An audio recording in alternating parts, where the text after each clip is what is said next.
नमस्कार किसान साथियों, स्वागत है आप सभी का हमारे यूट्यूब चैनल पर। और आज 6 अगस्त 2024 को राजस्थान के क्षेत्रों में किस प्रकार से रहेगी मौसम की स्थिति। खास तौर पर देखा जाए तो जो निम्न दबाव है वो कह सकते हैं कि सबसे पहले जो डिप्रेशन था वो वेलमार्क सिस्टम से होता हुआ निम्न दबाव की श्रेणी में इस समय ये सिस्टम कह सकते हैं कि चूरू के आसपास के क्षेत्रों पर बना हुआ है, जिसकी वजह से लगातार राजस्थान के अलग अलग हिस्सों में आज भी मध्यम से लगाकर तेज और जोरदार मूसलाधार झड़ी आज भी जारी रहने की संभावना नजर आ रही है। साथ साथ एक सर्कुलेशन नुमा गतिविधि है, वो कह सकते हैं कि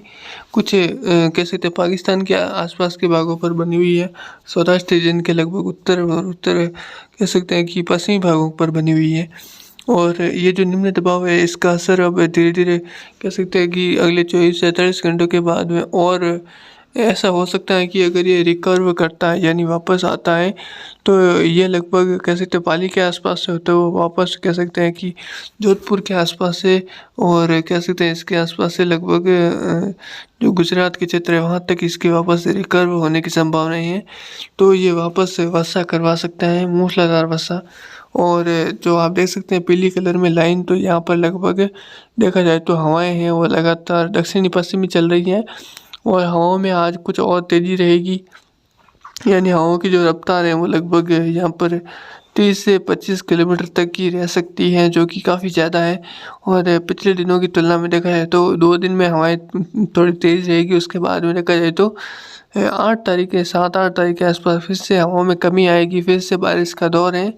वो राजस्थान के अलग अलग हिस्सों में फिर से बढ़ने की संभावना नज़र आ रही है। बारिश का दौर आज भी रहेगा अलग अलग जगहों पर, अलग अलग हिस्सों में, और कहीं पर मूसलाधार होगा तो कहीं पर भारी और कहीं पर बहुत भारी बारिश भी देखने को मिलने की संभावना नज़र आ रही है। 6 अगस्त का समय है। 6 अगस्त के समय में देखा जाए तो कह सकते हैं कि पश्चिमी दक्षिणी पश्चिमी राजस्थान के अलग अलग हिस्सों में मूसलाधार वर्षा और उत्तरी और उत्तर कह सकते हैं मध्य राजस्थान में मूसलाधार से भारी और इक्का दुक्का स्थान पर बहुत भारी वर्षा भी नज़र आने की संभावनाएं हैं। जिसमें खास तौर पर देखा जाए तो चूरू के आसपास लगेगा, जो सीकर झुंझुनू के आसपास के क्षेत्र हैं, जयपुर, अजमेर, भीलवाड़ा के आसपास के क्षेत्र हैं और पाली से समय देखा जाए तो उत्तरी भाग हैं लगभग, और जोधपुर के अधिकतर हिस्से हैं, और जो नागौर के आसपास से होता हुआ लगभग देखा जाए तो बीकानेर के आसपास के क्षेत्र हैं, कोलायत, लूण, करणसर के आसपास के क्षेत्र हैं, जो कह सकते खाजूवाला, रावला मंडी, गसाना के आसपास के क्षेत्र हैं, जो दुद्दू के आसपास के क्षेत्र हैं, चूरू जो रतन सिंह नगर के आसपास के क्षेत्र हैं, और सीकर से समय देखा जाए झुंझुनू जिले समेत, और जो नागौर का लगभग पूरा बेल्ट है, मकराना, परबसर, डिडवाना और कुचामन जायल के क्षेत्र हैं, अधिकतर हिस्से हैं जहाँ पर मूसलाधार से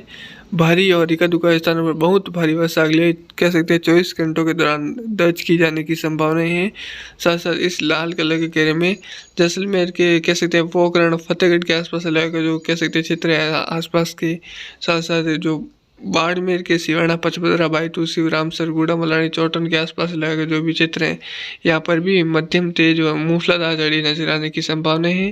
साथ साथ जालोर के आहो, तगड़गढ़, भीनमाल, साचो, सायला, बागोड़ा के आसपास के क्षेत्र हैं यहाँ पर भी अच्छी वर्षा रिकॉर्ड की जाएगी।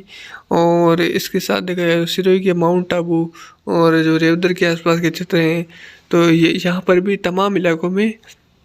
अच्छी वर्षा दर्ज की जा सकती है। डूंगरपुर, बांसवाड़ा, उदयपुर, राजसमंद इन क्षेत्रों में मूसलाधार से भारी वर्षा रिकॉर्ड की जाने की संभावना है। साथ साथ चित्तौड़गढ़, कोटा, बूंदी इन क्षेत्रों में मध्यम से तेज व मूसलाधार झड़ी रिकॉर्ड की जा सकती है। और इसके अलावा देखा जाए तो सवाई माधोपुर, करौली, दौसा, अलवर इन क्षेत्रों में मूसलाधार से भारी इक्का दुक्का स्थानों कुछ जगहों पर भारी बारिश और ज़्यादा देखने को मिलने की संभावना है। अब हम बात करने वाले गंगानगर, हनुमानगढ़ की, तो यहाँ पर मध्यम से तेज व जोरदार से मूसलाधार झड़ी लगातार देखने को मिलने की आशंका है। और जो आज भी कह सकते हैं कि कुछ अच्छी वर्षा है, जल भराव वाली बारिश है और कुछ अच्छी वर्षा होने की संभावना है। अरावली बेल्ट है और भीलवाड़ा के आसपास लगभग जो आसिद के क्षेत्र हैं, पुष्कर, पिसांगण के आसपास के क्षेत्र हैं, कैकड़ी, और देखा जाए तो अजमेर से समय देखा जाए तो नागौर के मकराना, परबसर, डिडवाना जो भी क्षेत्र हैं आसपास के, यहाँ पर भी मूसलाधार से भारी और बहुत भारी बारिश यहाँ पर भी देखने को मिलने की संभावना है, जिसकी वजह से नदी नाले उफान पर रह सकते हैं और छोटे मोटे बांध हैं वो ओवरफ्लो भी हो सकते हैं। साथ साथ सीकर के आसपास लेकर जयपुर, चूरू के आसपास के क्षेत्र है और झुंझुनू के आसपास के क्षेत्र, यहाँ पर भी अच्छी वर्षा रिकॉर्ड की जा सकती है। तो यहाँ पर लगभग देखा जाए तो जो पाली के अधिकतर लगभग पूरा पाली जिला पिछले 2 दिनों से अच्छी वर्षा झेल रहा है, जिसकी वजह से यहाँ पर स्कूलों की छुट्टी है और हम उम्मीद करते हैं कि अगले 24 घंटों के दौरान और यहाँ पर जो छुट्टी की घोषणा है वो की जा सकती है, क्योंकि यहाँ पर बहुत अच्छी वर्षा होने के कारण प्रशासन यहाँ पर लगातार सतर्क है और हो सकता है कि अगले 24 घंटों तक फिर से कह सकते हैं कि आज 6 अगस्त को भी यहाँ पर छुट्टी की घोषणा की जा सकती है। नागौर के क्षेत्रों में जो कह सकते हैं अजमेर के लगभग जो सभी विद्यालय हैं, जोधपुर के लगभग कह सकते हैं कि जो पूर्वी विभाग है यहाँ पर भी, साथ साथ जो सीकर जिला है यहाँ पर भी लगभग कह सकते हैं कि छुट्टियों की घोषणा की जा सकती है कलेक्टर द्वारा। बाकी लगातार मौसम बन रहा है और अगले 24 घंटों तक ये इसका सिस्टम का अच्छा व्यापक असर रहेगा। फिर धीरे धीरे ये वापस कह सकते हैं कि दक्षिण और दक्षिणी कह सकते हैं कि पश्चिमी भागों के आसपास वापस से रिकवर करेगा, तब इस सिस्टम का और असर राजस्थान के अलग अलग भागों में देखने को मिलेगा। पर इसका उस समय ज़्यादा व्यापक इतना असर नहीं रहेगा, जबकि आज यहाँ पर व्यापक असर नज़र आ रहा है। पर देखते हैं जैसे जैसे समय बीतता है वैसे वैसे असर भी लगातार बढ़ता घटता रहता है। तो देखते हैं। फिलहाल कह सकते हैं इसके गुजरात के जो कह सकते हैं उत्तरी भाग है वहाँ पर मूसलाधार से भारी और इक्का दुक्का स्थानों पर कुछ इलाकों में भारी से बहुत भारी बारिश देखने को मिलने की संभावना है। और साथ साथ हरियाणा के हिसार और इसके आसपास के क्षेत्र हैं, यहाँ पर भी मूसलाधार से भारी वर्षा देखने को मिलेगी। उत्तर प्रदेश के अधिकतर हिस्से हैं, मध्य प्रदेश के शिवपुरी के आसपास उज्जैन, इन क्षेत्रों में भी भारी बारिश होगी। धन्यवाद। जय हिंद, जय भारत, वंदे मातरम।